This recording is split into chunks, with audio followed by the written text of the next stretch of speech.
Jual rumah Pondok Indah itu sekarang, atau klinik keluarga ini bangkrut dan semua jadi gelandangan. Kakak ipar saya, Vania, melempar map berisi tagihan utang ke meja makan, tepat di malam syukuran ulang tahun ibu mertua. Saya hanya menatap angka di kertas itu dengan tenang. Mereka kira saya perempuan tak berdaya yang akan menyerahkan satu-satunya aset yang saya punya. Mereka tidak pernah tahu rumah itu, klinik itu, bahkan tanah yang mereka injak. Semuanya sudah lama bukan milik siapa yang mereka kira. Halo, Sobat Kisah.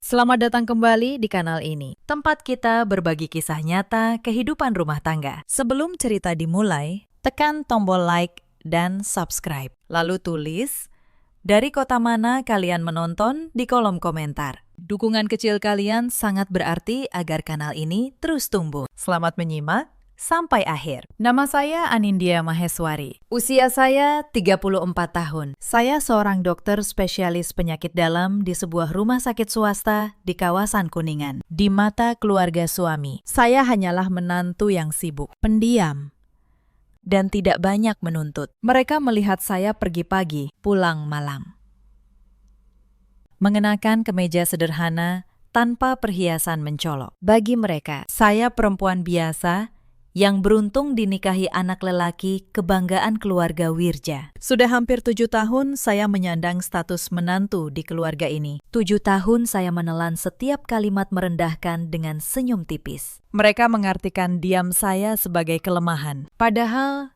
diam saya adalah perhitungan. Saya memilih diam karena angka tidak pernah berbohong. Suami saya bernama Bramantio. Orang rumah memanggilnya Mas Bram. Ia anak bungsu. Lelaki yang sejak kecil dimanjakan, yang menganggap dirinya kepala keluarga hanya karena ia laki-laki. Mas Bram mengelola klinik peninggalan ayahnya, almarhum Bapak Wirja. Ia merasa berhak mengatur semua keuangan keluarga, tanpa pernah benar-benar memahami satu lembar pun laporan keuangan. Ibu mertua saya, Bu Sukarni, adalah perempuan berusia 60 tahun yang hidupnya dihabiskan untuk membandingkan. Ia tidak pernah absen membandingkan saya dengan menantu sulungnya, istri kakak Mas Bram. Di mata Bu Sukarni, ada 2 jenis menantu di rumah ini. Yang satu mulia, yang satu lagi pelengkap. Dan ada Vania, kakak ipar saya, perempuan 36 tahun. Kakak perempuan Mas Bram yang paling tua. Vania menikah dengan Dimas, lelaki yang sudah 2 tahun menganggur, tapi gemar memamerkan jam tangan mahal. Vania adalah otak di balik setiap keputusan keluarga ini. Bu Sukarni hanya mahkota. Vania yang memegang kendali. Dan Vania yang paling tahu cara membuat saya merasa kecil. Di luar, kami terlihat seperti keluarga mapan biasa. Rumah-rumah bagus, mobil, klinik yang ramai. Tapi di dalam ada hierarki yang tak tertulis, namun semua orang patuhi. Di puncaknya ada Bu Sukarni dan menantu sulungnya yang ia banggakan. Di tengah ada Vania dengan kekuasaannya yang nyata. Lalu ada Mas Bram, anak lelaki yang merasa berhak atas segalanya tanpa pernah benar-benar memimpin. Dan di dasar, di tempat yang mereka anggap selayaknya, ada saya. Menantu yang dianggap beruntung, yang harus selalu bersyukur, yang tidak boleh banyak menuntut. Selama bertahun-tahun, saya menerima tempat itu. Saya pikir, mungkin memang begitulah cara keluarga besar bekerja. Saya menundukkan kepala, saya mengalah. Saya membayar banyak hal dalam diam, tapi diam saya bukan tanpa tujuan. Setiap kali mereka merendahkan saya belajar satu hal baru tentang siapa mereka sebenarnya. Dan pengetahuan itu, suatu hari, akan menjadi senjata yang paling tajam. Mari saya jelaskan bagaimana saya bisa berada di posisi ini. 7 tahun lalu, saya menikah dengan Mas Bram di sebuah masjid kecil di Jawa Tengah. Saat itu, saya masih dokter muda yang baru menyelesaikan spesialisasi. Saya jatuh cinta pada Mas Bram yang sederhana, atau yang saya kira sederhana. Keluarganya menyambut saya dengan tatapan yang sampai hari ini saya ingat jelas. Tatapan menimbang, bukan menyambut. Ayah Mas Bram, Bapak Wirja, adalah satu-satunya orang di keluarga itu yang memperlakukan saya seperti manusia. Beliau pemilik klinik dan beberapa properti di Jakarta Selatan. Seorang lelaki tua yang membangun semuanya dari nol. Dari sebuah praktik dokter umum kecil di Bekasi, sampai menjadi klinik besar di Kuningan. Bapak Wirja melihat sesuatu dalam diri saya yang tidak dilihat orang lain. Beliau melihat seorang dokter yang mengerti angka, yang membaca laporan keuangan klinik lebih teliti daripada anak kandungnya sendiri. 2 tahun setelah pernikahan saya, kesehatan Bapak Wirja menurun. Diam-diam, beliau sering memanggil saya ke ruang kerjanya, bukan untuk memeriksa tekanan darahnya, melainkan untuk berbicara tentang masa depan klinik. "Anin," kata beliau suatu sore, "dari semua orang di rumah ini, hanya kamu yang aku percaya memegang ini semua." Saya kira itu hanya ucapan orang tua yang sayang menantu. Saya keliru. Bapak Wirja sedang merancang sesuatu. Setahun kemudian, beliau meninggal. Dan sejak hari pemakaman itu, topeng keluarga Wirja mulai terbuka satu persatu. Saya masih ingat hari-hari awal pernikahan saya. Saat itu kami tinggal di sebuah rumah kecil, sebelum Bapak Wirja membelikan rumah Pondok Indah atas nama saya. Setiap acara keluarga adalah ujian. Bu Sukarni akan memuji masakan menantu sulungnya, lalu menatap masakan saya dengan bibir mengerut. Fania akan bertanya, "Berapa gaji dokter?" Lalu tertawa kecil saat saya menjawab, seolah angka itu lucu di telinganya. Mereka tidak pernah memukul, tidak pernah berteriak. Penghinaan mereka lebih halus dari itu. Penghinaan yang disampaikan lewat senyum, lewat pujian yang sebenarnya sindiran, lewat perbandingan yang tak pernah berhenti. Saya menerima semuanya. Saya pikir inilah harga yang harus saya bayar untuk menjadi bagian dari keluarga. Saya mencoba lebih keras. Saya membantu di dapur. Saya mengantar Bu Sukarni ke dokter. Saya membiayai banyak hal tanpa pernah menyebutnya. Tapi semakin saya berkorban, semakin mereka menganggap saya bisa diinjak. Kebaikan yang tidak dihargai memang sering disalahartikan sebagai kelemahan. Hanya Bapak Wirja yang berbeda. Di tengah keluarga yang dingin itu, beliau adalah satu-satunya kehangatan. Beliau sering memanggil saya untuk menemaninya minum teh di teras belakang. Kami berbicara tentang banyak hal, tentang klinik, tentang angka, tentang masa depan. Beliau heran, katanya. Mengapa di rumah penuh orang ini hanya menantu yang mau benar-benar mendengarkannya? Suatu kali beliau berkata, "Anin, aku perhatikan kamu. Kamu tidak pernah membalas saat mereka menyakitimu. Itu bukan karena kamu lemah, kan?" Saya hanya tersenyum. Beliau mengangguk pelan, seolah mengerti. Orang yang kuat tidak perlu membuktikan kekuatannya setiap hari. Ia cukup tahu dan menunggu. Saat itu saya tidak paham sepenuhnya maksud beliau. Sekarang saya mengerti. Beliau sudah merancang segalanya. Bahkan sebelum saya menyadarinya, saat kesehatan beliau menurun, sayalah yang paling sering merawatnya. Bukan Mas Bram yang sibuk dengan gengsi. Bukan Fania yang sibuk dengan gaya hidupnya. Saya, menantu yang mereka anggap pelengkap, yang menemani Bapak Wirja di hari-hari terakhirnya. Mungkin karena itulah beliau memilih saya. Bukan karena saya menantu, tapi karena saya satu-satunya yang memperlakukannya sebagai manusia, bukan sebagai sumber warisan. Hari pemakaman beliau adalah titik balik. Air mata saya tulus. Air mata mereka, saya tidak yakin. Karena belum kering tanah kuburan. Percakapan mereka sudah berubah menjadi pembagian harta selama Bapak Wirja masih hidup. Bu Sukarni masih menjaga sikap. Fania masih tersenyum manis di depan saya. Tapi begitu sang kepala keluarga tiada, klinik dan seluruh aset itu seolah menjadi medan rebutan yang tak terlihat. Mas Bram, sebagai satu-satunya anak lelaki, langsung mengambil alih klinik. Ia merasa itu haknya. Tidak ada yang membantah. Saya pun memilih diam. Saya tahu satu hal yang tidak mereka tahu. Sebelum meninggal, Bapak Wirja telah menyelesaikan sebuah urusan dengan seorang notaris bernama Pak Hendra. Tapi waktu itu, saya sendiri belum tahu persis isi dari urusan tersebut. Saya hanya diminta menunggu sampai waktunya tepat. Jangan kamu buka sebelum mereka menunjukkan wajah asli mereka. Anin. Begitu pesan terakhir Bapak Wirja. Maka saya menunggu bertahun-tahun. Awalnya, Perlakuan mereka masih halus. Bu Sukarni memuji menantu sulungnya di depan saya. Fania selalu menemukan cara untuk menyindir penghasilan saya. Seolah gaji dokter tidak ada artinya dibanding warisan keluarga. Saya membiarkannya. Saya simpan setiap kalimat itu. Bukan di hati, tapi di catatan. Lalu, klinik mulai bermasalah. Mas Bram bukan pengelola yang baik. Ia tidak mengerti arus kas. Ia menarik uang klinik untuk gaya hidup, untuk membelikan Fania mobil, untuk membayar utang Dimas yang menganggur. Dalam 3 tahun, klinik yang dibangun ayahnya selama 30 tahun mulai goyah. Dan saat angka mulai memerah, mereka berpaling pada satu-satunya orang yang mereka kira paling lemah, saya. Insiden pertama datang pada suatu malam, 2 bulan lalu. Mas Bram pulang dengan wajah kusut. Ia melempar tasnya ke sofa, menuang air, lalu duduk di hadapan saya dengan tatapan yang sudah saya kenal. Tatapan seorang lelaki yang akan meminta sesuatu yang ia anggap haknya. Klinik butuh dana darurat, katanya. 500 juta, secepatnya. Ia memandang saya seakan-akan itu kewajiban saya. Kamu kan punya tabungan, Anin. Kita ini keluarga, saya bertanya pelan. Kemana perginya pendapatan klinik selama 3 tahun terakhir? Klinik itu, sepengetahuan saya, tidak pernah sepi pasien.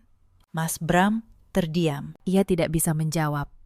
Lalu, seperti biasa, ia mengubah pertanyaan menjadi serangan. Kenapa kamu jadi banyak tanya? Sebagai istri, kamu harusnya mendukung suami, bukan menginterogasi seperti polisi. Ia membentak, mengatakan saya tidak menghormatinya, mengatakan saya lebih mementingkan uang daripada keluarga. Saya tidak menjawab. Saya hanya mencatat dalam hati. 500 juta. Klinik yang ramai tapi katanya kekurangan dana. Suami yang marah saat ditanya soal angka. Malam itu, di balik diam saya sudah tahu.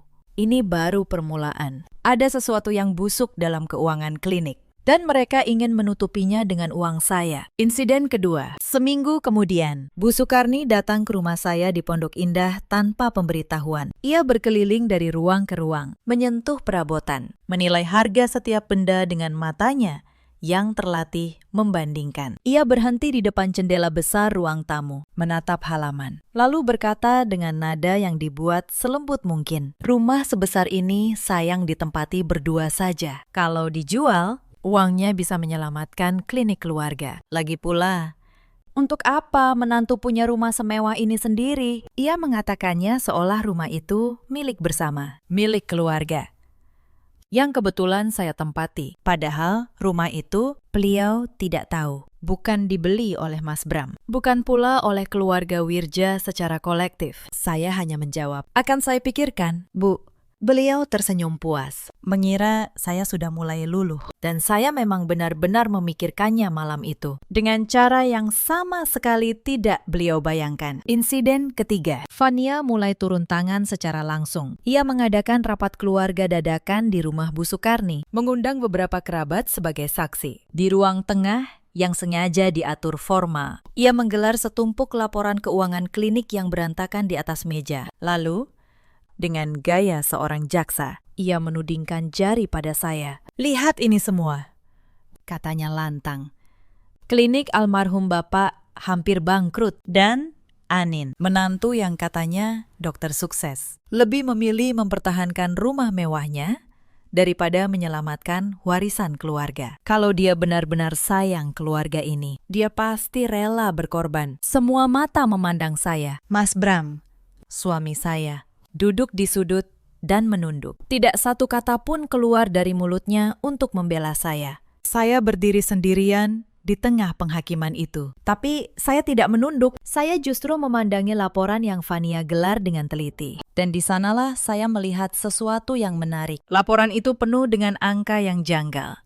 Ada dana besar yang mengalir keluar tanpa keterangan jelas. Ada pengeluaran yang dicatat 2 kali. Fania yang ingin mempermalukan saya dengan laporan itu, justru tanpa sadar menyerahkan bukti kejahatannya sendiri ke tangan saya. Saya menghafal setiap baris, setiap tanggal, setiap angka. Insiden keempat, Setelah rapat itu, mereka mulai mengisolasi saya. Mbak Yati, pembantu yang sudah ikut keluarga ini sejak zaman Bapak Wirja masih hidup, diam-diam menemui saya di dapur suatu sore. Wajahnya gelisah. "Bu dokter," bisiknya, "saya minta maaf.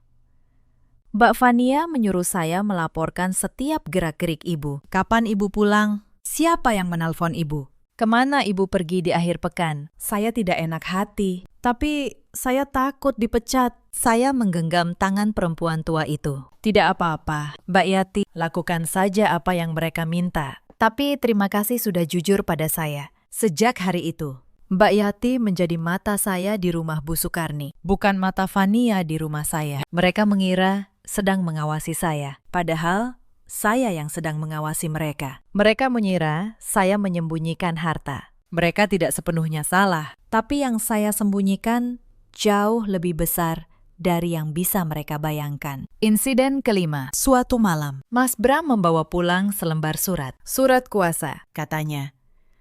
"Biar aku bisa mengelola aset keluarga atas namamu juga, biar lebih praktis." Ia menyodorkan pena. "Tanda tangan saja, Anin. Ini cuma formalitas." Saya mengambil surat itu dan membacanya pelan-pelan. Baris demi baris. Isinya bukan formalitas. Itu surat yang akan menyerahkan hak pengelolaan dan secara perlahan kepemilikan rumah Pondok Indah kepada keluarga. Sebuah jebakan hukum yang dikemas sebagai kemudahan. Saya tersenyum, melipat surat itu, dan mengembalikannya. Saya perlu konsultasi dulu dengan pihak yang berkompeten sebelum menandatangani dokumen hukum apapun. Mas Bram marah besar, menuduh saya tidak mempercayai suami sendiri. Tapi malam itu, setelah ia tertidur, saya diam-diam menghubungi Pak Hendra untuk pertama kalinya sejak Bapak Wirja meninggal. Insiden ke-6, tekanan meningkat. Bu Sukarni mulai sakit-sakitan atau berpura-pura sakit setiap kali saya datang. Ia mengeluh dadanya sesak sambil menyalahkan saya sebagai penyebab stresnya. "Gara-gara kamu tidak mau membantu klinik. Ibu jadi begini." Fania memanfaatkan ini.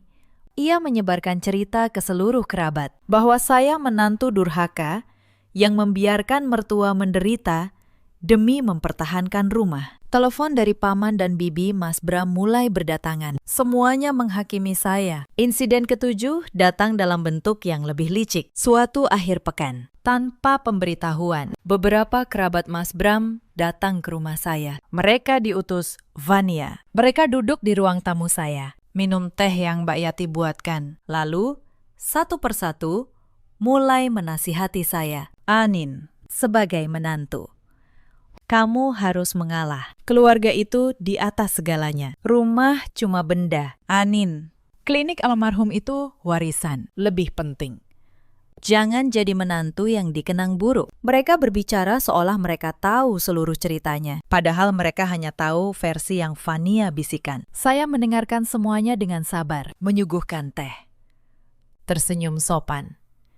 Saya tidak membantah, karena saya tahu membantah hanya akan membuat saya tampak seperti menantu durhaka yang mereka gambarkan. Saya membiarkan mereka pulang dengan keyakinan bahwa saya akan menyerah. Tapi malam itu, setelah pintu tertutup, saya membuka laptop saya. Saya menyusun ulang setiap catatan yang saya kumpulkan selama berbulan-bulan. Setiap tanggal, setiap angka janggal di laporan klinik, setiap kalimat yang pernah mereka ucapkan. Saya menyusunnya rapi, seperti seorang dokter menyusun riwayat penyakit pasien sebelum menegakkan diagnosis. Dan diagnosis saya sudah jelas. Keluarga ini sedang sekarat oleh keserakahannya sendiri. Saya hanya perlu membiarkan penyakit itu mencapai puncaknya, lalu menunjukkan kepada semua orang apa penyebab sebenarnya. Insiden ke-8. Puncak dari semua tekanan itu adalah ultimatum. Banyak dengan kelihayannya menetapkan tenggat pada malam syukuran ulang tahun Bu Sukarni di hadapan seluruh keluarga besar. Saya harus menyerahkan keputusan jual rumah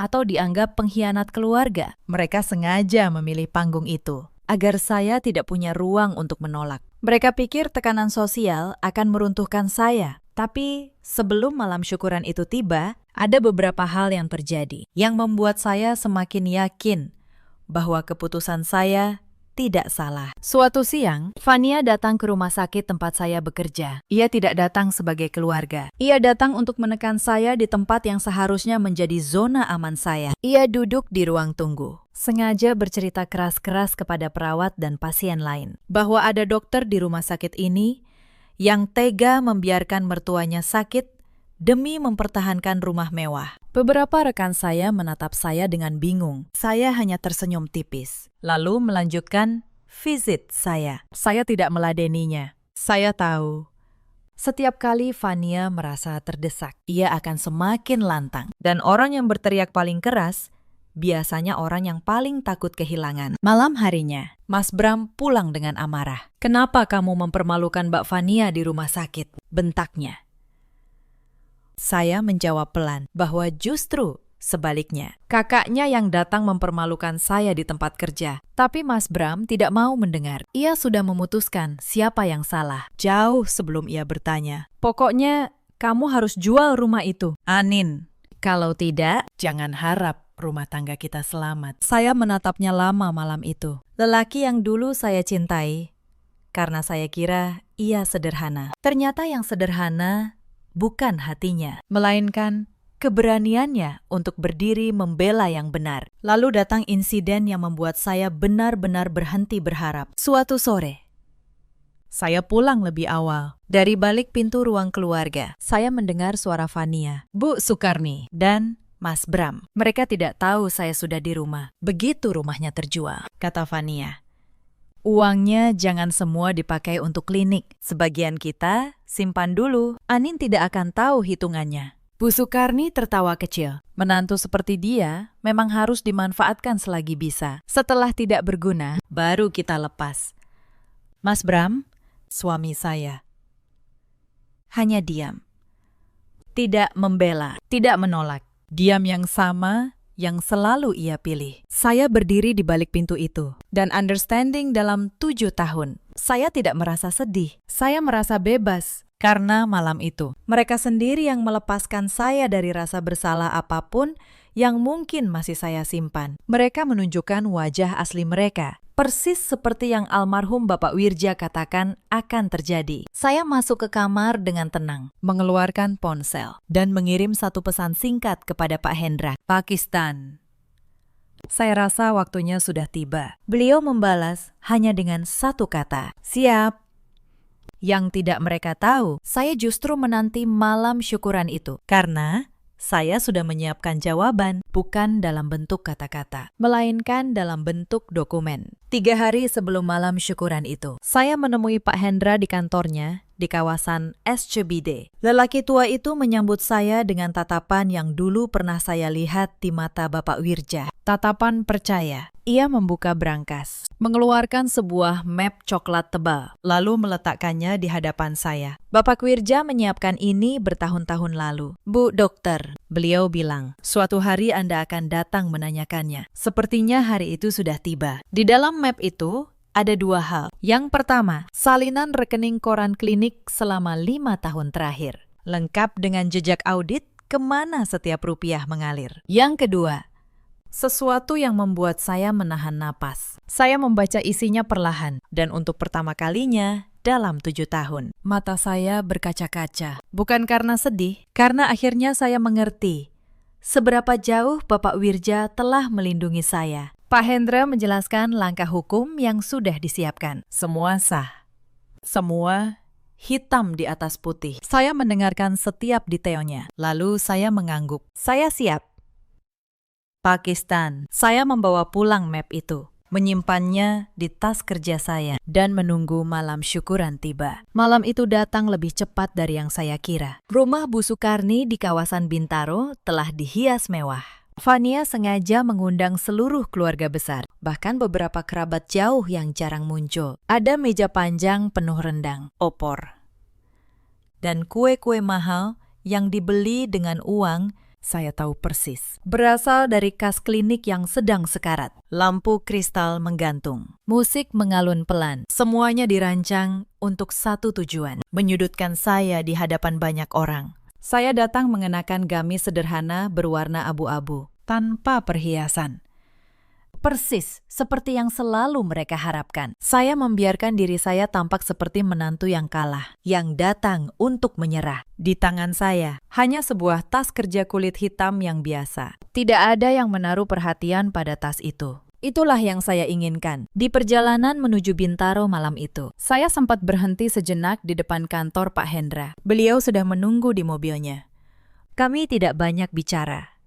Beliau hanya mengangguk, lalu mengikuti mobil saya dari belakang. Sesuai rencana, beliau akan masuk ke acara sebagai tamu biasa, duduk di pojok, dan menunggu sampai saatnya tiba. Tidak ada yang akan menyangka bahwa lelaki tua berpenampilan sederhana itu adalah notaris yang memegang kunci dari seluruh kehancuran yang akan terjadi malam ini. Saat saya memasuki rumah Bu Sukarni, suasana pesta sedang di puncaknya. Tawa, denting gelas, musik yang mengalun.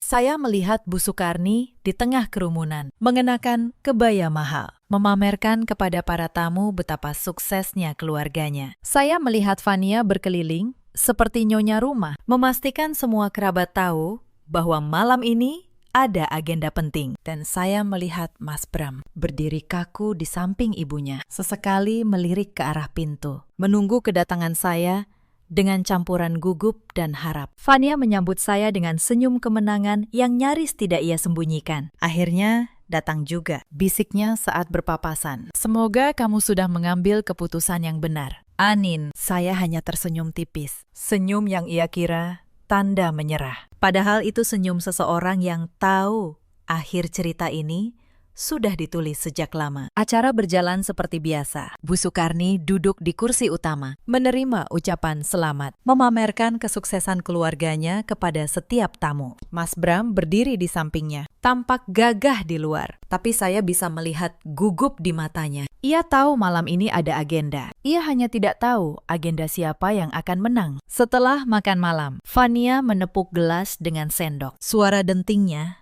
membuat ruangan hening. Sebelum acara ditutup, katanya dengan suara lantang, ada hal keluarga yang perlu kita selesaikan malam ini. Demi ibu, demi klinik yang dibangun almarhum bapak. Ia menoleh ke arah saya. Semua mata mengikuti. Anin, lanjut Fania, klinik keluarga sedang diambang kebangkrutan. Kita semua tahu itu. Dan kita semua tahu kamu punya rumah di Pondok Indah yang nilainya lebih dari cukup untuk menyelamatkan semuanya. Malam ini, di hadapan keluarga, kami minta kamu merelakan rumah itu dijual. Untuk keluarga, untuk ibu. Ruangan berdesir. Beberapa kerabat mengangguk setuju. Sudah diracuni cerita sepihak Fania selama berminggu-minggu. Bu Sukarni mulai terisak, memegangi dadanya, memainkan peran korban dengan sempurna. Ibu sudah tua, nak, ratapnya.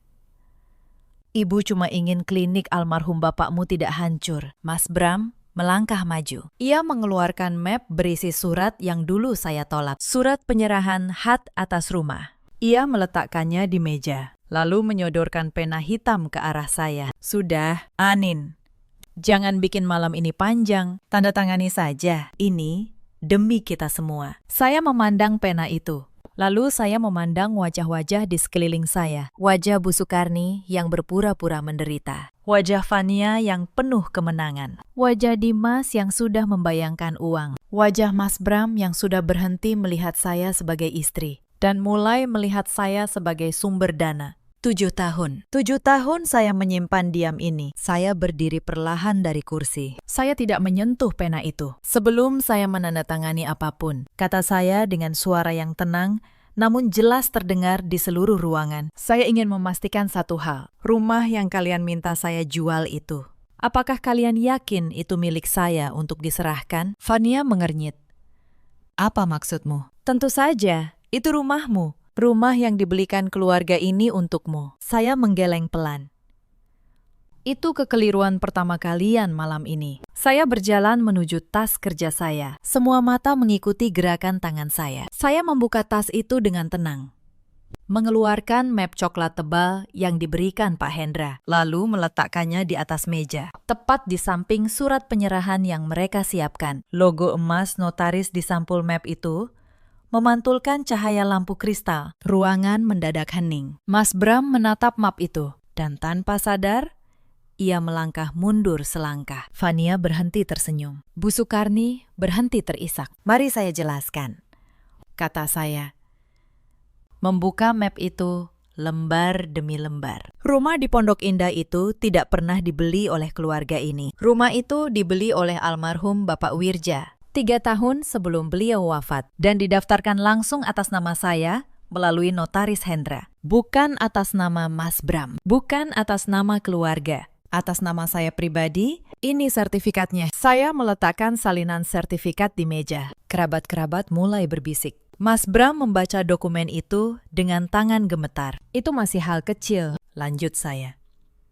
Sekarang mari kita bicara tentang klinik. Klinik yang katanya hampir bangkrut karena saya tidak mau membantu. Saya mengeluarkan lembaran kedua. Rekening koran klinik selama 5 tahun terakhir. Vania, kata saya, menatap kakak ipar saya lurus-lurus. Kamu menggelar laporan keuangan di rapat keluarga beberapa minggu lalu. Tapi kamu lupa, saya dokter yang membaca angka setiap hari. Klinik ini tidak bangkrut karena kekurangan dana. Klinik ini bangkrut karena dananya mengalir keluar. Kesini, saya menunjuk satu baris transaksi, 200 juta. Dipindahkan ke rekening pribadi Dimas, suamimu yang sudah 2 tahun menganggur. Dan ini, saya menunjuk baris lain, 300 juta untuk mobil yang sekarang kamu kendarai. Wajah Fania memucat. Dimas, yang sejak tadi diam di sudut ruangan, mendadak ingin menghilang. Beberapa kerabat menatap mereka dengan pandangan yang berubah total. Selama 3 tahun,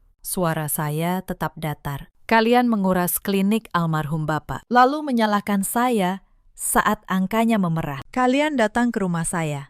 Kalian minta saya menjual aset saya untuk menutupi lubang yang kalian gali sendiri. Dan malam ini, kalian mengumpulkan seluruh keluarga untuk mempermalukan saya, agar saya menyerahkan satu-satunya yang almarhum Bapak Wirja tinggalkan untuk saya. Bu Sukarni bangkit dari kursinya, wajahnya merah padam. Kamu, beraninya kamu menuduh keluarga ini. Kamu cuma menantu, kamu tidak punya hak apa-apa di rumah ini. Suara beliau melengking, menembus seluruh ruangan. Tapi kali ini sesuatu telah berubah. Para kerabat yang tadi mengangguk setuju saat Fania berbicara, kini tidak lagi memandang saya sebagai pengkhianat. Mereka memandang rekening koran yang tergeletak di meja, memandang Dimas yang menunduk, memandang Fania yang wajahnya memucat. Cerita sepihak yang Fania bangun selama berminggu-minggu runtuh dalam hitungan menit oleh angka yang tidak bisa berbohong. Seorang paman tua Mas Bram yang selama ini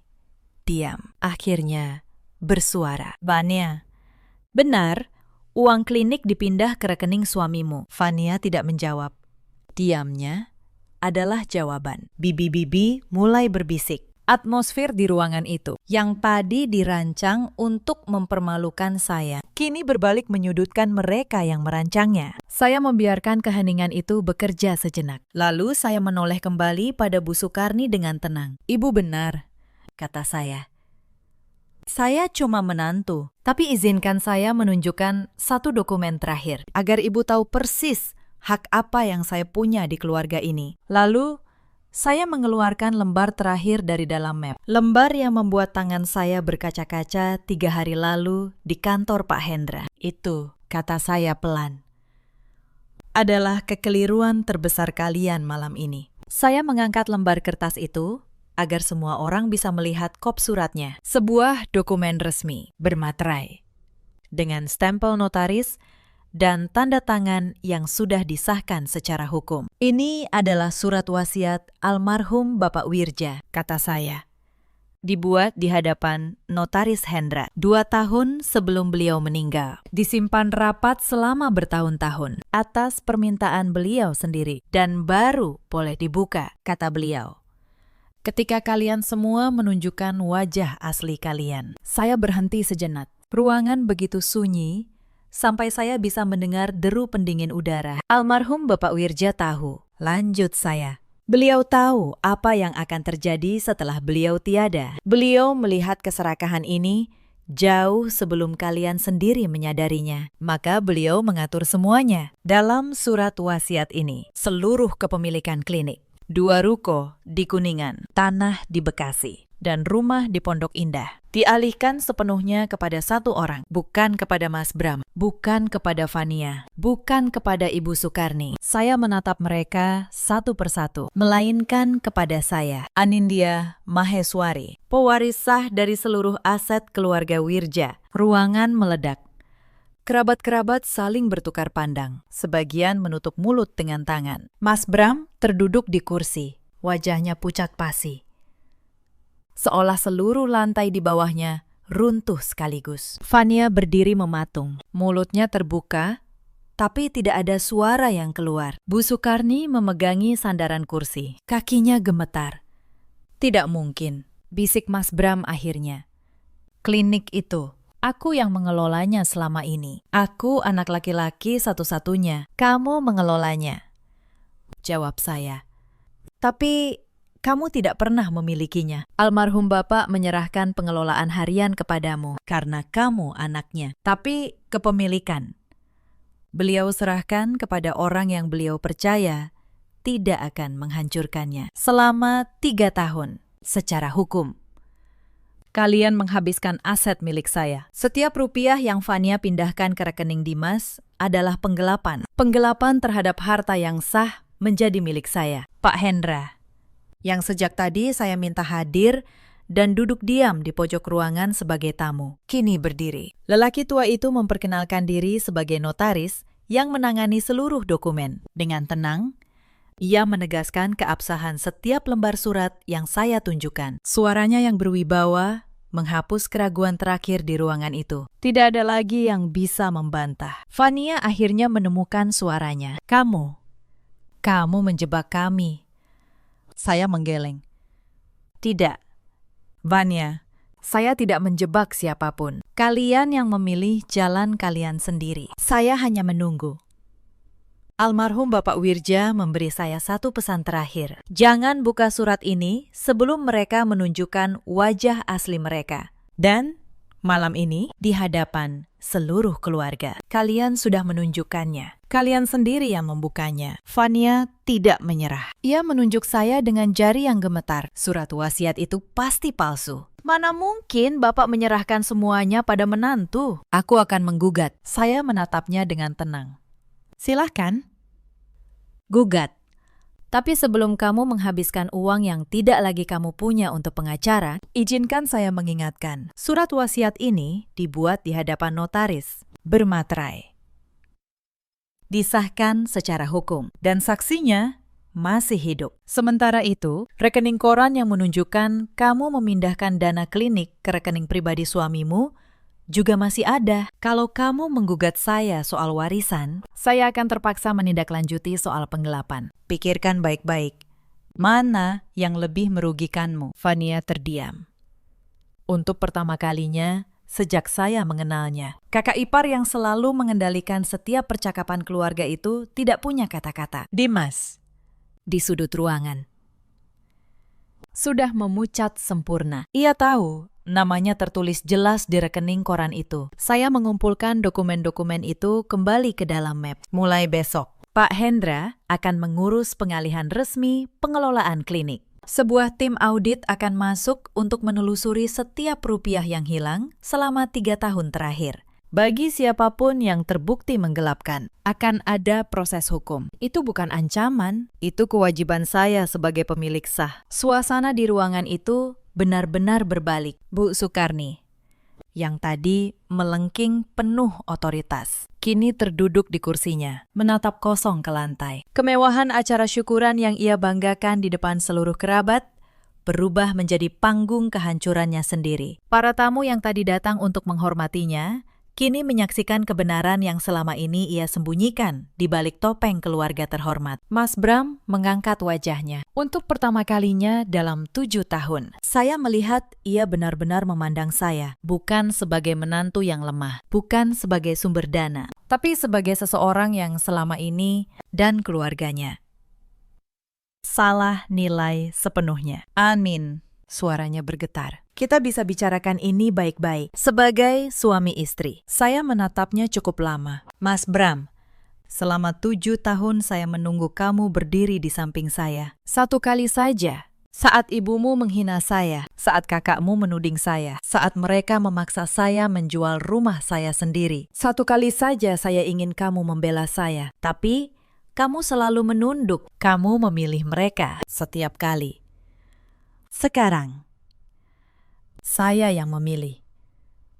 Saya mengeluarkan sebuah map tipis lain dari tas saya. Surat gugatan cerai yang sudah saya siapkan bersama pengacara saya. Saya meletakkannya di meja. Di tempat surat penyerahan rumah tadi tergeletak. Ini yang akan saya tanda tangani malam ini. Bukan surat kalian. Ruangan kembali senyap. Tidak ada lagi rendang.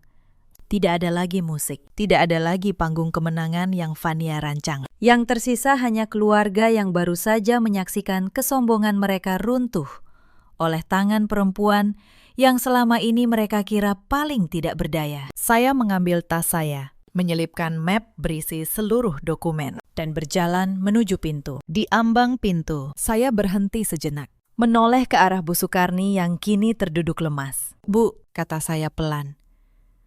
Tanpa kemarahan, almarhum Bapak Wirja pernah berkata pada saya, harta tidak pernah membuat seseorang mulia. Yang membuat mulia adalah cara seseorang memperlakukan orang yang dianggapnya lemah. Beliau benar.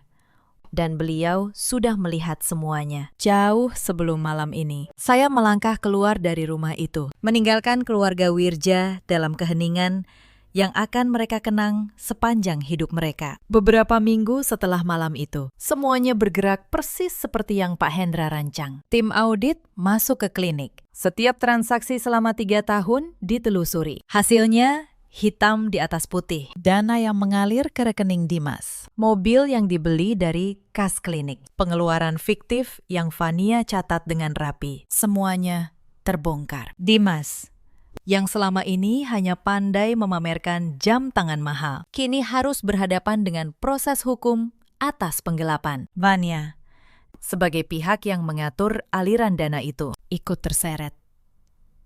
Kemewahan yang mereka bangun dari uang yang bukan milik mereka runtuh dalam hitungan minggu. Mobil ditarik.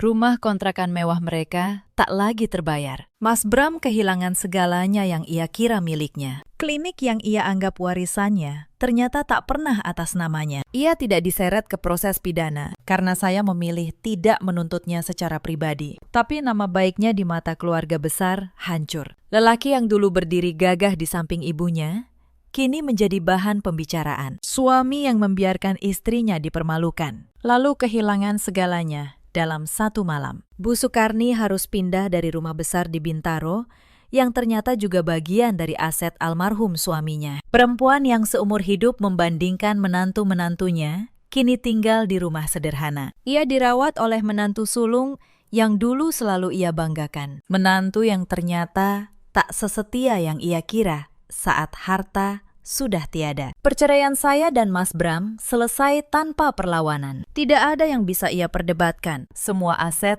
memang sah milik saya. Saya bahkan tidak meminta apapun darinya, karena memang tidak ada yang bisa diminta. Saya hanya mengambil kembali apa yang almarhum Bapak Wirja titipkan kepada saya. Saya kembali ke rumah Pondok Indah yang kini benar-benar terasa seperti rumah. Klinik peninggalan Bapak Wirja saya benahi. Saya angkat pengelola profesional. Saya rapikan keuangannya. Dan dalam setahun, klinik itu kembali sehat. Klinik yang katanya bangkrut karena saya, kini berkembang justru karena saya. Mbak Yati, pembantu setia yang dulu disuruh memata-matai saya minta tetap tinggal. Kali ini sebagai bagian dari keluarga, bukan mata-mata. Beberapa bulan setelah perceraian kami resmi, Mas Bram datang ke klinik. Ia tampak jauh lebih tua dari usianya. Pakaiannya tidak lagi rapi seperti dulu. Ia duduk di ruang tunggu, menunggu sampai pasien terakhir saya pulang. Lalu ia masuk ke ruang praktik saya dengan kepala tertunduk. "Amin," katanya pelan. "Aku salah. Aku tahu sekarang. Selama ini aku terlalu takut melawan ibu dan Mbak Vania. Aku ingin minta maaf. Dan kalau masih ada kesempatan, aku ingin kita mulai lagi." Saya menatapnya cukup lama. Tidak ada kebencian dalam tatapan saya, hanya ketenangan. "Mas Bram," kata saya, 7 tahun saya menunggu kamu mengucapkan kata-kata itu. Tapi kamu baru mengucapkannya sekarang, setelah semuanya hilang darimu. Kalau permintaan maaf itu datang saat aku masih kamu anggap lemah, mungkin artinya akan berbeda. Sekarang, aku tidak yakin kamu meminta maaf pada perempuan yang kamu cintai. Atau pada perempuan yang ternyata memegang semua yang dulu kamu kira milikmu. Ia tidak menjawab. Karena ia tahu di lubuk hatinya jawaban itu benar. Saya mengantarnya ke pintu dengan sopan, tanpa amarah, tanpa dendam. Saya tidak perlu membalasnya. Hidup sudah membalas dengan caranya sendiri. Hidup saya berjalan tenang. Saya tetap menjadi dokter, tetap pergi pagi dan pulang malam, tetap mengenakan kemeja sederhana tanpa perhiasan mencolok. Tidak ada yang berubah dari penampilan saya. Yang berubah hanya satu. Tidak ada lagi yang berani menganggap diam saya sebagai kelemahan. Kadang, di sore yang tenang, saya duduk di teras belakang rumah, di tempat yang sama, di mana dulu Bapak Wirja mengajak saya minum teh. Saya menatap halaman, dan saya merasa beliau masih ada di sana, tersenyum. Beliau pernah berkata bahwa suatu hari, saya akan mengerti mengapa beliau memilih saya. Sekarang saya mengerti. Beliau tidak mewariskan harta kepada saya karena saya menantu. Beliau mewariskannya karena beliau tahu hanya orang yang pernah diinjak yang akan benar-benar menghargai keadilan saat ia akhirnya datang. Cerita ini mengajarkan satu hal yang ingin saya titipkan kepada kalian. Jangan pernah meremehkan orang yang memilih diam. Diam bukan selalu tanda kalah. Kadang diam adalah cara seseorang mengumpulkan kekuatan, menunggu waktu, dan membaca dengan teliti siapa sebenarnya orang-orang di sekelilingnya. Di luar sana, ada banyak perempuan yang berada di posisi saya dulu. Perempuan yang setiap hari menelan hinaan dengan senyum, yang dianggap tidak berdaya hanya karena ia sabar, yang dipaksa menyerahkan haknya atas nama kata keluarga. Kepada kalian, saya ingin berkata, kesabaran kalian bukan kelemahan. Tapi kesabaran juga bukan berarti kalian harus terus diinjak. Ada batas, dan ketika batas itu tiba, berdirilah dengan tenang, dengan bukti, dengan kepala tegak. Ada juga banyak suami seperti Mas Bram di luar sana. Lelaki yang menunduk setiap kali keluarganya menghina pasangannya, yang mengira diam mereka adalah jalan tengah. Padahal diam mereka adalah pengkhianatan yang paling menyakitkan. Kepada para suami seperti itu, ketahuilah, perempuan yang setia bukan tak terbatas kesetiaannya. Suatu hari, ketika ia memilih pergi, kalian tidak akan punya satu pun alasan untuk menahannya. Dan ada pula para ibu mertua, para kakak ipar, yang mengukur nilai seseorang dari harta dan penampilannya, yang menganggap menantu sederhana sebagai pelengkap dan menantu kaya sebagai mahkota. Ketahuilah, roda kehidupan selalu berputar. Orang yang hari ini kalian anggap rendah, bisa jadi adalah orang yang esok memegang nasib kalian di tangannya. Jangan pernah meremehkan orang yang sedang berjuang dalam diam. Almarhum Bapak Wirja pernah mengatakan kepada saya, harta bisa diwariskan, tapi keserakahan tidak bisa disembunyikan. Cepat atau lambat, ia akan menunjukkan wajahnya sendiri. Dan ketika itu terjadi, kebenaran selalu menemukan jalannya. Betapapun lama, ia harus menunggu. Dalam hidup, kita semua punya pilihan. Memilih untuk membalas dengan kebencian, atau memilih untuk menegakkan keadilan dengan kepala dingin. Saya memilih yang kedua. Bukan karena saya tidak terluka, tapi karena saya tahu kemenangan yang paling elegan adalah kemenangan yang dibangun di atas kebenaran, bukan di atas kemarahan. Itulah kisah saya. Kisah seorang perempuan yang dianggap tidak berdaya, yang ternyata sejak awal memegang seluruh kunci. Terima kasih sudah menemani sampai akhir. Jika kisah ini menyentuh hati kalian, ceritakan pengalaman kalian di kolom komentar. Mungkin cerita kalian akan menjadi kekuatan bagi orang lain yang sedang berjuang dalam diam. Sama seperti saya dulu. Malam itu, suami saya berdiri di depan pintu kamar bayi kami. Wajahnya datar. Lalu, dia berkata pelan, "Tidurlah di gudang belakang dulu." "Nin, Ibu butuh kamar ini. Bayi saya baru berumur 12 hari. Jahitan di perut saya bahkan belum kering benar. Saya menatap pria yang saya nikahi 3 tahun lalu. Saya mencari secuil rasa bersalah di matanya. Tidak ada. Yang ada hanya kelelahan orang yang ingin masalah cepat selesai dengan cara mengorbankan saya, yang mereka semua lupa. Rumah megah 2 lantai di Pondok Indah itu bukan milik ibu mertua saya. Setiap meter perseginya saya yang bayar. Dan nama yang tercetak di sertifikat itu hanya satu. Nama saya. Halo, sahabat cerita.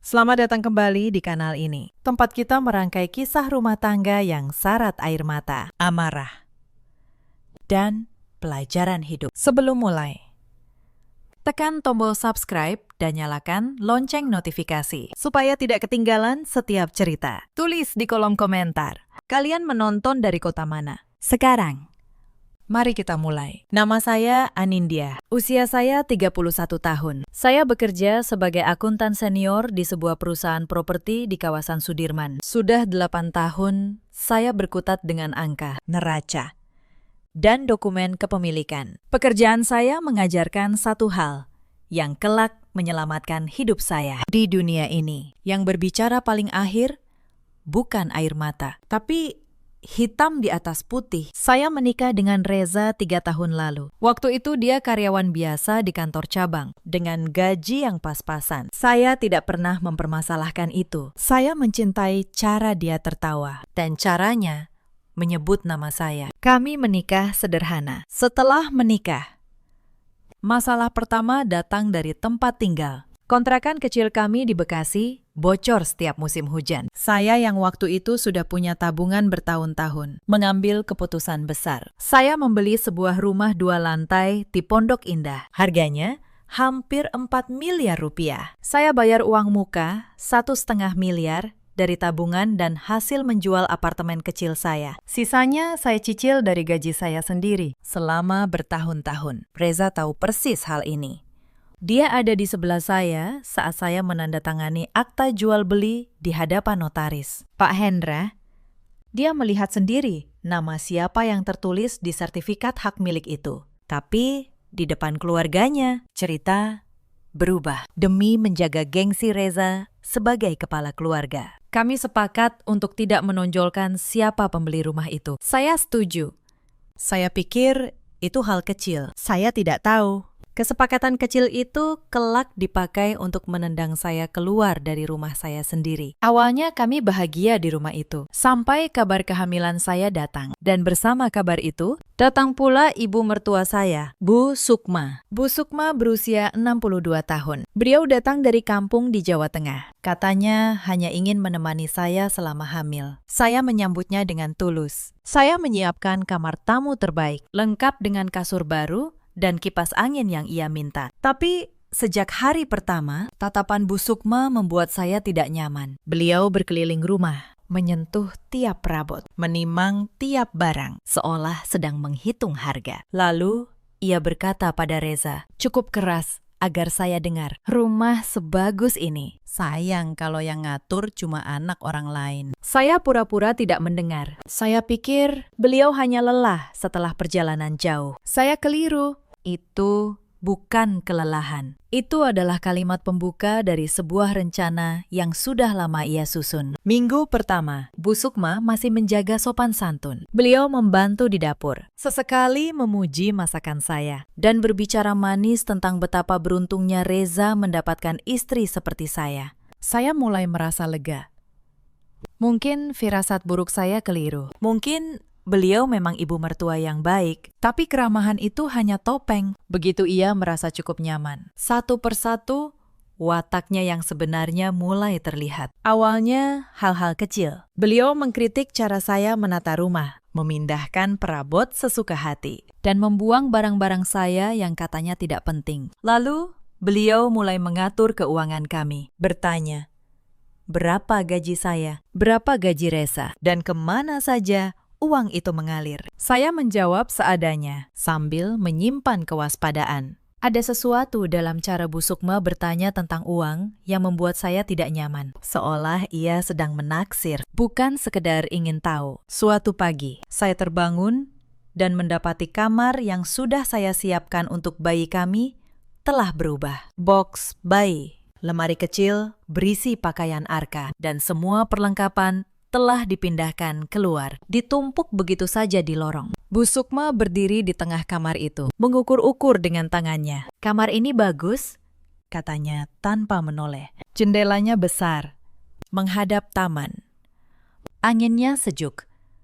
"Ibu mau tidur di sini." Bayi kan belum mengerti apa-apa. "Taruh di kamar kecil belakang saja." Saya tertegun. "Tapi Bu, ini kamar yang sudah saya siapkan untuk Arka. Saya cat sendiri dindingnya." "Sudah.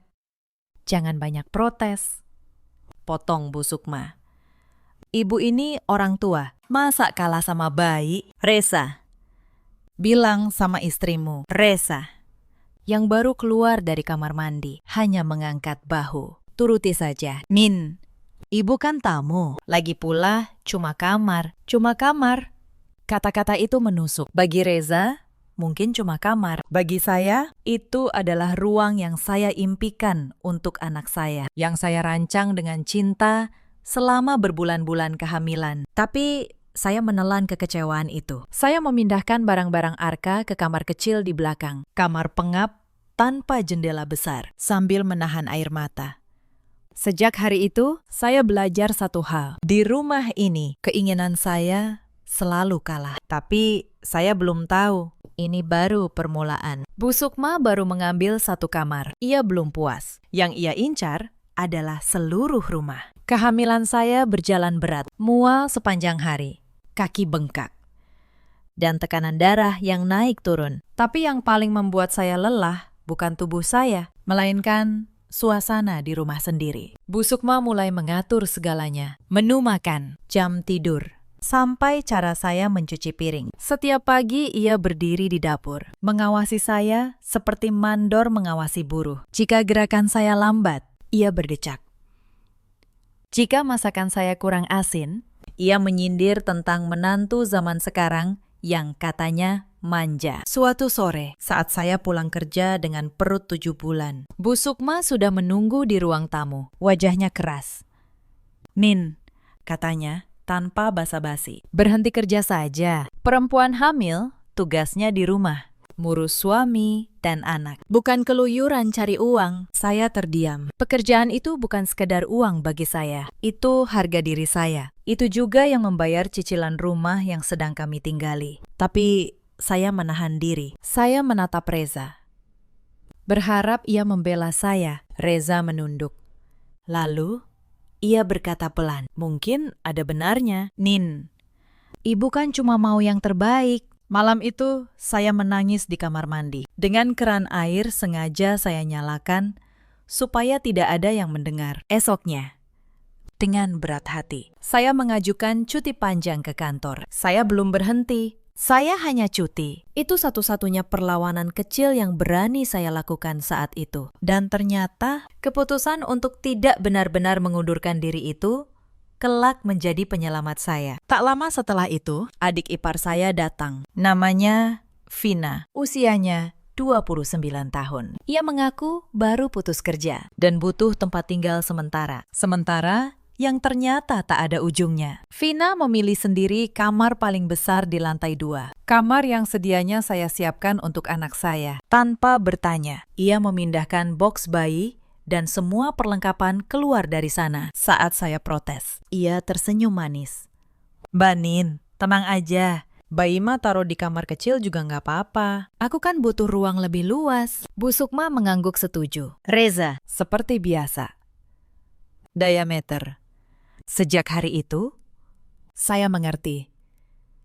Di rumah yang saya beli dengan keringat saya sendiri, suara saya adalah suara yang paling tidak didengar. Waktu melahirkan tiba lebih cepat dari perkiraan. Saya menjalani operasi sesar, 3 hari di rumah sakit. Tidak sekalipun Bu Sukma menengok. Hanya Reza yang datang. Itu pun sambil sibuk dengan ponselnya. Saya pulang ke rumah menggendong bayi laki-laki saya yang mungil. Saya menamainya Arka. Saya pikir kehadiran cucu akan melunakkan hati Bu Sukma. Saya salah lagi. Justru sebaliknya. Malam ke-12 setelah operasi, terjadilah peristiwa yang saya ceritakan di awal tadi. Reza berdiri di pintu kamar, menyuruh saya pindah ke gudang belakang. Alasannya, Bu Sukma ingin tidur di kamar utama yang ber-AC, dan kamar bayi yang sejuk akan dipakai untuk Vina yang katanya susah tidur. Saya, perempuan dengan jahitan operasi yang belum sembuh, dipindahkan ke ruang belakang dekat dapur, ruangan pengap, tempat menyimpan barang bekas, tanpa pendingin, dengan satu kasur tipis di lantai. Di sanalah saya dan bayi merah saya tidur, malam demi malam. Ditemani suara tikus dan udara lembab. Saya menelan semua itu. Demi Arka, saya bilang pada diri sendiri, bersabarlah. Sebentar lagi. Tapi mereka membaca kesabaran saya sebagai kelemahan. Dan kelemahan di mata orang serakah adalah undangan untuk menindas lebih jauh. Begitu jahitan, saya mulai mengering. Peran saya di rumah itu berubah total. Saya bukan lagi menantu. Saya bukan lagi istri. Saya menjadi pembantu tanpa gaji. Setiap subuh saya bangun, menyiapkan sarapan untuk 4 orang dewasa, sebelum kemudian menyusui Arka. Siang hari, saya mencuci tumpukan pakaian satu keluarga dengan tangan. Karena Bu Sukma bilang, mesin cuci boros listrik. Sore hari, saya menyetrika, mengepel 2 lantai, dan memasak makan malam sesuai selera mereka. Malam hari, barulah saya bisa mengurus anak saya sendiri. Dengan tubuh yang nyaris remuk, Vina memperlakukan saya layaknya babu. Ia akan duduk di sofa, menonton televisi, lalu berteriak memanggil saya hanya untuk mengambilkan segelas air yang gelasnya berada 1 meter dari tangannya. "Mbak, ambilin minum dong. Kan Mbak emang tugasnya gitu," ucapnya sambil tertawa. Suatu hari, saya menemukan tempat sampah penuh dengan perlengkapan bayi Arka. Botol susu bermerek bagus, selimut lembut, baju-baju hangat yang saya beli jauh-jauh hari. Semua dibuang. Saat saya bertanya, Vina menjawab enteng, "Itu kemahalan." "Mbak, mubazir, aku ganti yang murah aja." Toh bayi nggak ngerti, beda. Ia tidak tahu, atau pura-pura tidak tahu, bahwa uang yang membeli semua barang itu juga uang saya. Setiap penghinaan itu saya catat dalam hati, bukan untuk dendam, tapi karena seorang akuntan terbiasa mencatat. Dan saya tahu suatu saat semua catatan ini akan ada gunanya. Penderitaan saya tidak berhenti di situ. Ia bertambah sedikit demi sedikit, seperti air yang menetes mengikis batu. Tiap hari ada saja cara baru bagi mereka untuk merendahkan saya. Suatu malam, tubuh saya demam tinggi, kepala saya berdenyut, dan luka operasi saya terasa nyeri kembali. Saya hampir tidak bisa berdiri, tapi tengah malam, Bu Sukma menggedor pintu gudang. Ia ingin saya membuatkan bubur dan teh hangat. Katanya perutnya tidak enak. Saya memohon dengan suara serak agar diizinkan istirahat sebentar saja. Bu Sukma malah membentak. "Halah, sakit sedikit saja drama. Dulu ibu melahirkan langsung ke sawah. Cepat ke dapur." Saya menyeret tubuh saya yang menggigil ke dapur. Saya memasak bubur untuk perempuan yang bahkan tidak pernah menanyakan kabar cucunya. Sambil mengadu panci, air mata saya menetes diam-diam ke dalamnya. Tapi saya hapus cepat-cepat. Saya bilang pada diri sendiri, ini bukan kelemahan. Ini hanya tubuh yang lelah. Hati saya masih utuh. Beberapa hari kemudian, datang lagi ujian baru. Saudara-saudara Bu Sukma dari kampung berdatangan. Katanya ingin menengok bayi. 5 orang dewasa menginap selama hampir 2 minggu di rumah saya. Mereka makan, tidur, dan bersantai. Sementara semua pekerjaan rumah dilimpahkan ke pundak saya. Saya memasak untuk 10 orang setiap hari. Saya mencuci tumpukan piring dan pakaian mereka. Tak satu pun mengulurkan tangan. Bahkan mereka berkomentar bahwa masakan saya kurang enak, bahwa rumah kurang bersih. Seolah saya adalah pelayan yang digaji untuk melayani mereka. Di tengah keramaian itu, saya merasa paling sendirian. Saya menggendong Arka di punggung sambil menggoreng lauk untuk tamu-tamu yang tidak saya undang. Di rumah yang saya beli dengan uang saya sendiri. Tapi saya tetap diam, karena saya tahu orang yang banyak bicara di awal sering kalah di akhir. Dan saya berniat menang di akhir. Suatu sore, saya menemukan sesuatu yang membuat saya semakin waspada. Saat membereskan kamar utama yang ditempati Bu Sukma, saya melihat laci mejanya sedikit terbuka. Di dalamnya ada secari kertas berisi catatan tulisan tangan Vina, daftar perkiraan harga rumah, nama beberapa bank, dan coretan tentang berapa uang yang bisa didapat jika rumah digadaikan. Mereka sudah merencanakan ini jauh-jauh hari. Jantung saya berdegup kencang, tapi saya tidak panik. Saya kembalikan kertas itu persis seperti semula. Lalu saya mulai menyalin diam-diam semua informasi yang saya butuhkan. Mereka berburu, tanpa sadar bahwa buruan mereka sedang memasang jebakan. Penghinaan demi penghinaan terus berlanjut. Vina pernah dengan sengaja menumpahkan kopi panas ke baju kerja saya, satu-satunya yang masih bagus. Lalu tertawa dan berkata, "Itu kecelakaan." Bu Sukma pernah menjual perhiasan emas pemberian almarhumah ibu saya yang saya simpan di lemari dengan alasan butuh uang untuk keperluan keluarga. Saat saya menangis menanyakannya, ia hanya berkata enteng, "Itu kan emas. Bisa dibeli lagi, jangan cengeng." Ia tidak tahu atau tidak peduli bahwa emas itu satu-satunya kenangan saya dari ibu yang sudah tiada. Acara syukuran sebulan kelahiran Arka pun mereka rampas dari saya. Saya membayangkan acara kecil yang hangat, hanya keluarga inti, untuk mensyukuri kehadiran anak saya. Tapi Bu Sukma mengubahnya menjadi pesta besar untuk pamer kepada tetangga dan kerabatnya. Ia mengundang puluhan orang, memesan catering mahal, dan menyuruh saya membayar semuanya dari uang saya. Di hari acara, Bu Sukma berdiri di depan tamu, menggendong Arka, dan berkata, "Ini cucu kebanggaan saya. Lihat, rumah kami sebesar ini. Rezeki keluarga kami memang berlimpah. Tidak sekalipun nama saya disebut. Saya, ibu kandung Arka, hanya berdiri di pojok dapur, sibuk mengisi ulang piring para tamu, seperti pelayan yang tidak dianggap. Di hari yang seharusnya menjadi milik saya dan anak saya, saya menjadi orang asing di rumah saya sendiri. Tak lama setelah itu, Vina membawa pulang seorang pria yang ia sebut kekasihnya, dan dengan santai mengizinkan pria itu menginap berhari-hari di rumah. Mereka berdua bersantai, memesan makanan, dan meninggalkan kekacauan yang harus saya bereskan. Saat saya menegur Vina dengan halus bahwa tidak pantas membawa pria menginap di rumah orang lain, ia balik membentak, "Rumah orang lain? Ini rumah kakak saya. Kakak saya yang punya, bukan Mbak. Mbak ini siapa? Berani ngatur-ngatur di sini." Saya hanya tersenyum getir. Suatu hari nanti, pikir saya, kamu akan tahu siapa sebenarnya yang punya rumah ini, Vina. Dan saat itu tiba, kamu tidak akan bisa berkata apa-apa lagi. Setiap kehilangan itu menorehkan luka, tapi setiap luka itu juga mengeraskan tekad saya. Saya bukan lagi perempuan rapuh yang dulu menangis di kamar mandi. Saya adalah perempuan yang sedang menunggu dengan sabar sampai semua bukti terkumpul di tangan saya. Puncak keserakahan mereka muncul pada suatu malam di meja makan. Bu Sukma berbicara dengan Reza, sengaja tidak memelankan suara. Padahal saya berdiri tak jauh sambil menggendong Arka. "Za, ibu mikir-mikir," kata Bu Sukma.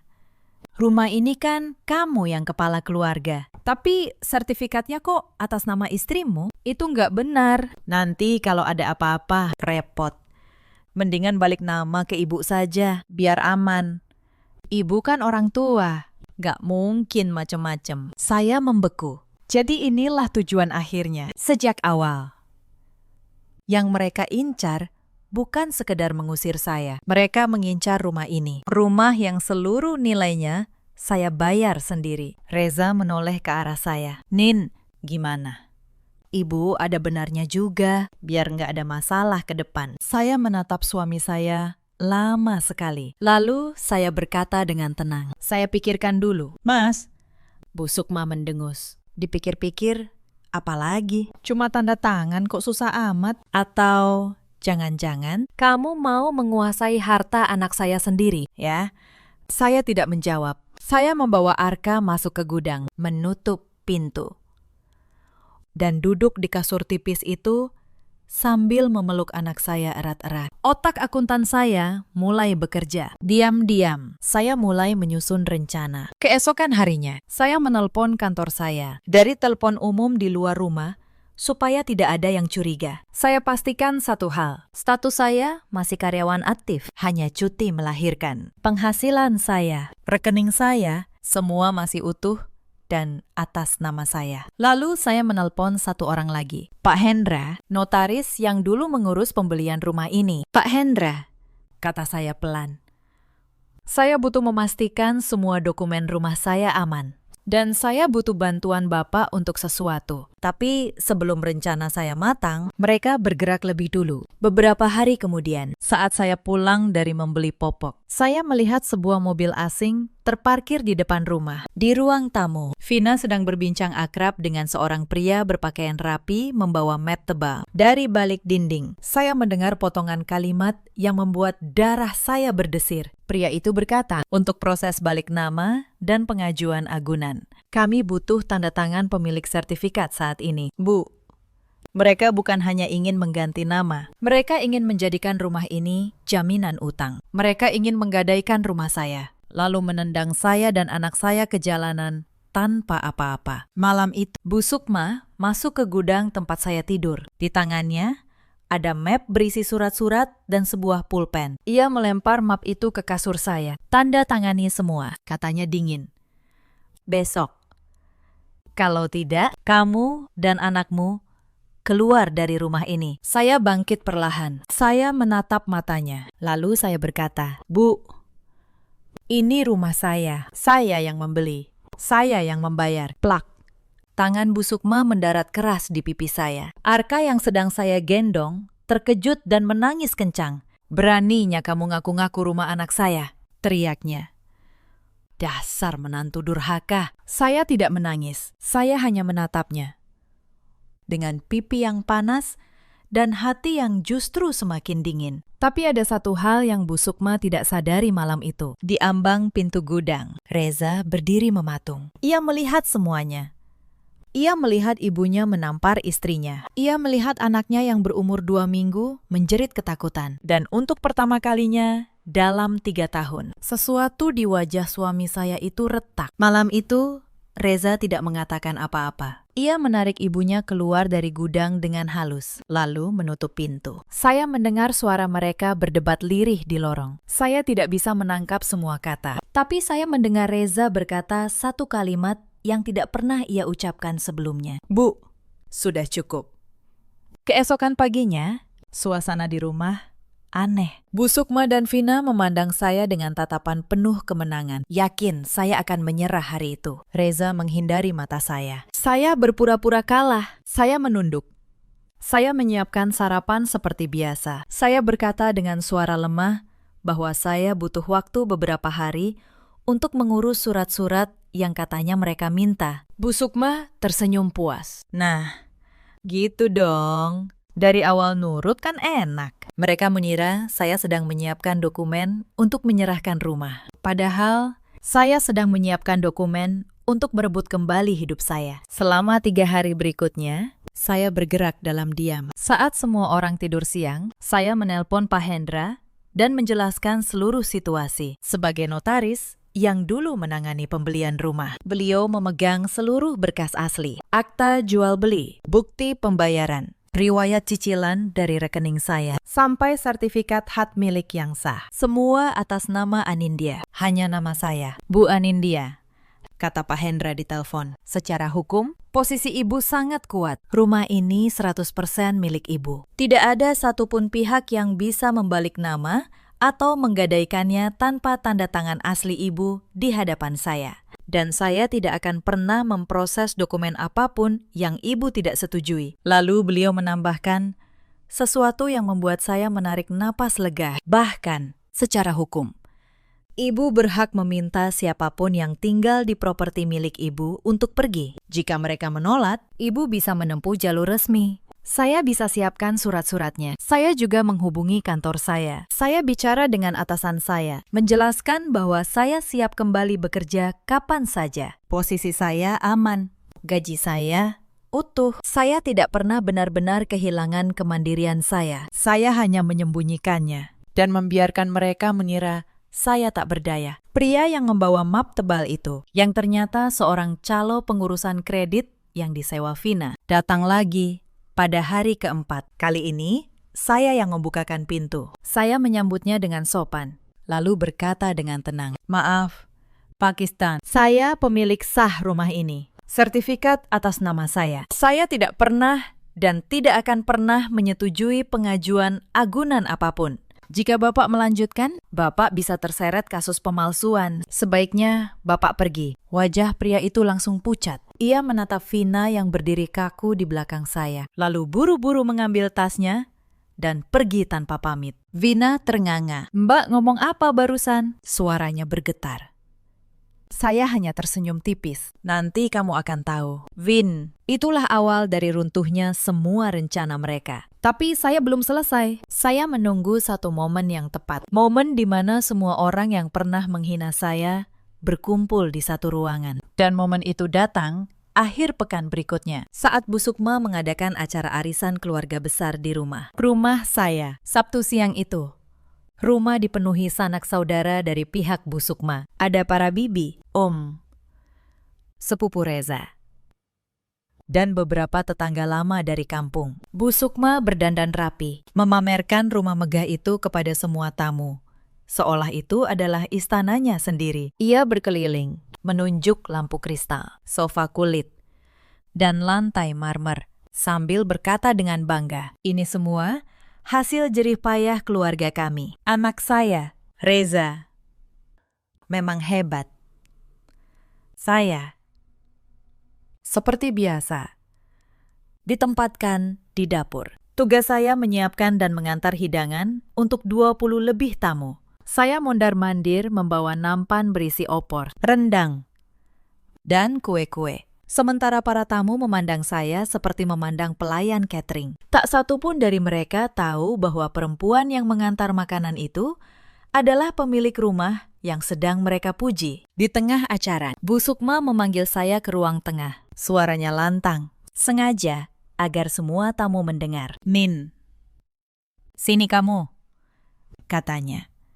Ia memegang map berisi surat-surat balik nama itu di tangannya. "Kebetulan semua keluarga ada di sini, biar jadi saksi. Hari ini kamu tanda tangani surat penyerahan rumah ini ke nama ibu. Sebagai menantu yang baik, kamu harus tahu diri. Rumah ini milik anak saya, dan kamu cuma numpang." Ruangan hening.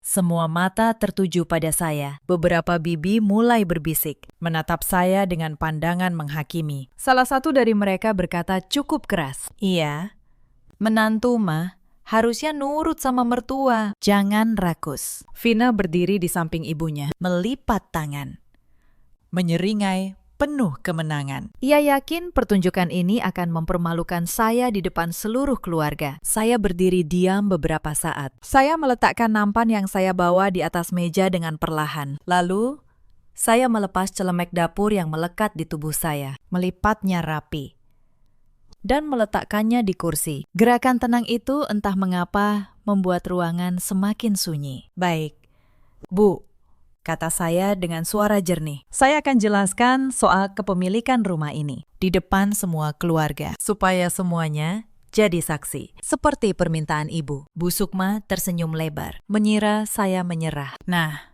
gitu dong. Tanda tangan sini." "Sebentar, Bu," kata saya. Saya berjalan menuju gudang, tempat saya tidur selama ini, dan kembali membawa sebuah map coklat tebal yang sudah saya siapkan. Saya berdiri di tengah ruangan, menghadap semua orang. "Sebelum saya tanda tangan apapun," kata saya, "izinkan saya tunjukkan beberapa dokumen, supaya tidak ada kesalahpahaman di kemudian hari." Saya membuka map itu. Lembar pertama saya angkat tinggi-tinggi agar semua bisa melihat. "Ini sertifikat hak milik rumah ini. Silakan dibaca nama pemiliknya." Tertulis jelas, Anindya. "Itu nama saya." Bisik-bisik mulai terdengar di ruangan. Bu Sukma berhenti tersenyum. Saya mengangkat lembar kedua. "Ini akta jual beli dari notaris Pak Hendra 3 tahun lalu. Ditandatangani oleh saya sebagai pembeli. Reza ada di sana sebagai saksi." Dia tahu persis. Saya mengangkat lembar ketiga, keempat, kelima. Ini bukti pembayaran uang muka 1,5 miliar dari rekening saya. Ini riwayat cicilan bulanan selama 3 tahun. Semuanya ditarik dari gaji saya. Ini surat keterangan dari kantor saya bahwa saya masih karyawan aktif dengan penghasilan tetap. Hanya sedang cuti melahirkan. Saya tidak pernah berhenti bekerja. Saya tidak pernah miskin. Saya hanya memilih diam. Wajah Bu Sukma berubah pucat pasi. Map balik nama di tangannya bergetar. Vina mundur selangkah. Mulutnya terbuka tanpa suara. Saya menatap mereka satu persatu, lalu berbicara dengan tenang. Namun setiap kata terdengar jelas di seluruh ruangan. Jadi, mari kita luruskan. Rumah yang ibu banggakan ini bukan milik Reza, bukan milik ibu. Setiap rupiah harganya, saya yang bayar. Selama berbulan-bulan, saya, pemilik sah rumah ini, tidur di gudang dekat dapur dengan jahitan operasi yang belum kering. Saya dijadikan pembantu di rumah saya sendiri. Saya ditampar di rumah saya sendiri. Dan hari ini, saya disuruh menyerahkan rumah saya sendiri di depan semua orang. Tidak ada yang berani bersuara. Para bibi yang tadi menghakimi saya, kini menunduk, malu. Suasana arisan yang meriah berubah menjadi sidang yang mencekam. Bu Sukma mencoba menyelamatkan muka.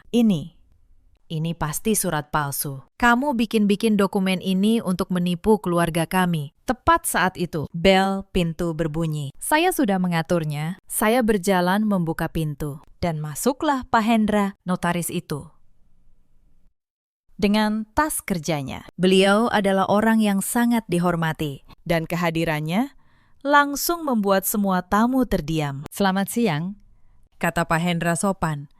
Saya Hendra, notaris yang menangani pemberian rumah ini 3 tahun lalu. Saya diminta Ibu Anindya untuk menjelaskan status hukum properti ini. Beliau menatap Bu Sukma. Dokumen yang ditunjukkan Ibu Anindya tadi 100% asli dan sah. Saya sendiri yang mengeluarkannya. Rumah ini adalah milik tunggal dan sah Ibu Anindya. Tanpa persetujuan tertulis, beliau di hadapan saya. Tidak ada seorang pun yang punya hak hukum atas rumah ini, termasuk suami maupun mertuanya. Pak Hendra membuka tasnya, mengeluarkan 1 dokumen lagi, dan meletakkannya di meja. Dan ini, katanya, adalah surat permintaan resmi dari pemilik sah, agar pihak-pihak yang tinggal di sini tanpa izin meninggalkan properti dalam waktu yang ditentukan. Secara hukum, ini sepenuhnya hak Ibu Anindya. Ruangan meledak dalam keheningan yang berat. Bu Sukma terhuyung dan jatuh terduduk di sofa. Wajahnya yang tadi penuh kebanggaan kini abu-abu. Seperti orang yang baru kehilangan segalanya dalam 1 detik. Vina menangis. Bukan menangis menyesal, melainkan menangis panik karena rencananya hancur total. Dan di tengah semua kekacauan itu, Reza melangkah maju. Selama ini ia hanya diam, tapi kali ini, ia berdiri di samping saya, bukan di samping ibunya. Bu, kata Reza. Suaranya bergetar, tapi tegas. Cukup. Aku sudah lihat semuanya. Aku lihat ibu menampar istriku. Aku lihat anakku menangis ketakutan. Aku biarkan itu terlalu lama, karena aku pengecut. Tapi tidak lagi. Ia menoleh ke arah saya. Matanya basah. Maafkan aku, Nin. Aku gagal melindungimu. Aku malu pada diriku sendiri. Apapun keputusanmu setelah ini, aku terima. Bu Sukma menatap anaknya dengan tidak percaya. Reza, kamu bela perempuan itu daripada ibumu sendiri. Reza menjawab dengan kalimat yang menutup seluruh perdebatan. Aku tidak membela siapa-siapa. Bu, aku cuma berhenti membela yang salah. Bu Sukma tidak menyerah begitu saja. Ia bangkit dari sofa, suaranya meninggi. Mencoba mengembalikan kekuasaan yang baru saja runtuh di hadapannya. Ibu ini yang melahirkanmu, Reza. Ibu yang membesarkanmu. Sekarang gara-gara perempuan ini, kamu lupa diri. Anak durhaka. Reza diam sejenak. Lalu ia berkata dengan suara yang tenang namun penuh luka. Bu, justru karena ibu yang membesarkan aku tahu. Ibu sebenarnya tidak seperti ini. Tapi entah sejak kapan, yang ibu pikirkan cuma harta. Ibu menyuruh aku mengambil rumah istriku. Ibu menyuruh aku menyakiti perempuan yang sudah memberi aku anak. Apa itu yang ibu sebut kasih sayang seorang ibu? Aku lebih malu lagi, karena selama ini aku menurutinya. Ia menoleh ke arah Vina. Dan kamu, Vin, kamu pikir aku tidak tahu rencanamu menggadaikan rumah ini? Aku tahu. Aku cuma terlalu pengecut untuk mengakuinya. Tapi hari ini selesai sudah. Vina yang terpojok mencoba berbalik menyerang. Mas Reza juga sama saja. Selama ini Mas diam saja waktu kami memperlakukan dia begitu. Sekarang sok jadi pahlawan. Kalimat itu menampar Reza tepat di hati. Karena itu benar. Ia menundukkan kepala, lalu menatap saya dengan mata yang basah. Vina benar. Nin, aku sama bersalahnya dengan mereka. Mungkin lebih bersalah karena aku suamimu dan aku membiarkanmu menderita. Aku tidak minta kamu memaafkan aku sekarang. Aku cuma minta kesempatan untuk memperbaiki semuanya. Pelan-pelan. Ruangan kembali hening. Pak Hendra yang berdiri sebagai saksi memecah keheningan dengan suara yang berwibawa. Saya rasa semuanya sudah jelas. Secara hukum, rumah ini milik Ibu Anindya. Apapun keputusan keluarga setelah ini, hak kepemilikan tidak bisa diganggu-gugat. Saya hanya menjalankan tugas saya untuk memastikan keadilan ditegakkan sesuai dokumen yang sah. Saya menatap seluruh ruangan. Orang-orang yang beberapa jam lalu memandang saya sebagai pembantu, kini menatap saya dengan campuran rasa malu dan hormat. Saya tidak merasa menang. Saya hanya merasa lega. Seperti orang yang akhirnya bisa meletakkan beban berat yang telah ia pikul terlalu lama. Saya berjalan mendekati Bu Sukma yang terduduk lemas. Saya tidak berteriak. Saya tidak membalas semua hinaannya. Saya hanya berkata pelan, "Bu, saya tidak pernah berniat merebut apapun dari Ibu. Saya hanya mempertahankan apa yang memang milik saya dan milik anak saya. Seandainya Ibu memperlakukan saya dengan hormat, rumah ini akan selalu terbuka untuk Ibu. Tapi Ibu memilih jalan lain." Bu Sukma tidak menjawab. Ia hanya menunduk. Dengan air mata yang menetes ke lantai marmer yang tadi ia banggakan sebagai miliknya. Acara arisan itu bubar dalam diam. Para tamu pergi satu persatu. Sebagian menundukkan kepala saat melewati saya. Beberapa bahkan berbisik minta maaf. Bibi yang tadi menyebut saya rakus berhenti di depan saya, menggenggam tangan saya, dan berkata lirih, "Maafkan kami. Nak, kami salah menilaimu." Saya tidak mengusir Bu Sukma dan Vina malam itu juga. Saya bukan orang seperti mereka. Saya memberi mereka waktu 1 minggu untuk berkemas dan pergi. Selama 1 minggu itu, suasana rumah terbalik total. Tidak ada lagi teriakan memanggil saya. Tidak ada lagi perintah. Bu Sukma mengurung diri di kamar. Vina berjalan mengendap-endap, takut bertemu pandang dengan saya. Yang menarik, justru di minggu terakhir itulah saya melihat watak asli Vina yang sesungguhnya. Suatu malam, saya tidak sengaja mendengar Vina dan Bu Sukma bertengkar hebat di kamar. "Ini semua gara-gara Ibu," teriak Vina pada ibunya sendiri. Ibu yang bilang rumah ini gampang diambil. Ibu yang janji aku bakal dapat bagian. Sekarang aku nggak dapat apa-apa, malah harus angkat kaki. "Vina, jaga mulutmu sama Ibu," balas Bu Sukma. "Jaga apa? Selama ini aku nurut sama Ibu, cuma karena Ibu janji harta. Kalau nggak ada untungnya, ngapain aku ngurusin Ibu? Cari aja anak Ibu yang lain buat numpang." Saya berdiri di balik pintu, dan untuk pertama kalinya, saya merasakan sesuatu yang aneh. Bukan kepuasan, melainkan rasa iba. Bu Sukma menghabiskan seluruh tenaganya untuk menyingkirkan saya, menantu yang sebenarnya menghormatinya, demi membela Vina. Putri yang ternyata hanya mengincar hartanya. Karma datang lebih cepat dari yang saya kira, dan datang dari arah yang paling tidak ia duga, dari darah dagingnya sendiri. Di hari mereka pergi, Bu Sukma berdiri di depan pintu dengan koper di tangan. Wajahnya tua sekali. Jauh lebih tua dari usianya. Ia menatap saya, dan untuk pertama kalinya, tidak ada kebencian di matanya, hanya penyesalan. "Nin," katanya parau. "Ibu? Ibu salah." Saya menatapnya. Saya bisa saja membalas dengan kata-kata pedas, tapi saya tidak. "Iya, Bu," kata saya. "Tenang, Ibu salah. Tapi yang lebih menyakitkan buat ibu bukan saya, tapi orang yang ibu bela mati-matian selama ini. Pulanglah, Bu. Jaga kesehatan.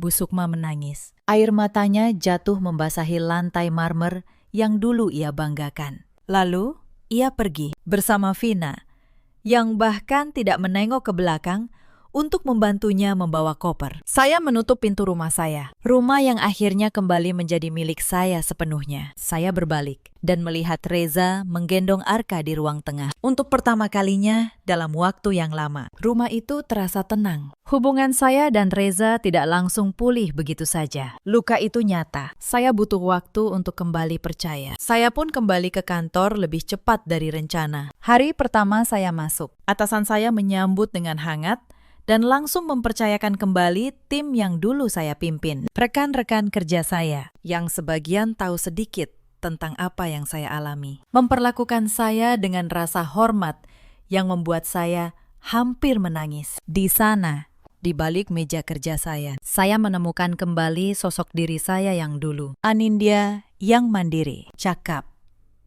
dan dihargai. Bukan Anindya yang tidur di gudang dan disuruh-suruh seperti babu.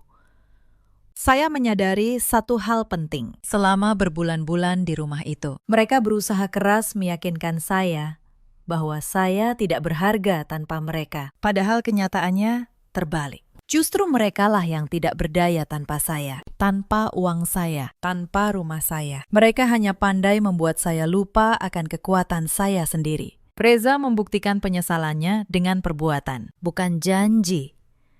Ia mengambil cuti, belajar mengurus Arka dari nol, mengganti popok di tengah malam, dan tidak pernah lagi membiarkan siapapun merendahkan saya. Setiap pagi ia bangun lebih awal, menyiapkan keperluan Arka, agar saya bisa berangkat kerja dengan tenang. Suatu malam, ia duduk di samping saya dan berkata, "Min, dulu aku diam karena aku pikir menjaga perdamaian itu artinya mengalah pada ibu. Aku salah.